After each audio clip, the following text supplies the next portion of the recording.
अस्सलामुअलैकुम, मैं हूं मोहम्मद अमीन और इस वक्त मैं उनचाली झील वादी सून में हूं। बहुत खूबसूरत मंज़र है, सुबह का दिलकश नज़ारा है। लेकिन इसके साथ साथ मैं बताऊं कि इस झील का हुस्न जो है मांद पड़ रहा है। हुकूमत वक्त को चाहिए कि इसकी तज़ीन व आराइश और ख़ूबसूरती को जो है वो मद्देनज़र रखते हुए यहाँ पर जो है वो काम किया जाए।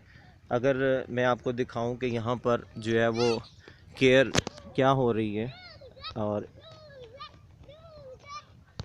यहाँ पर जो है वो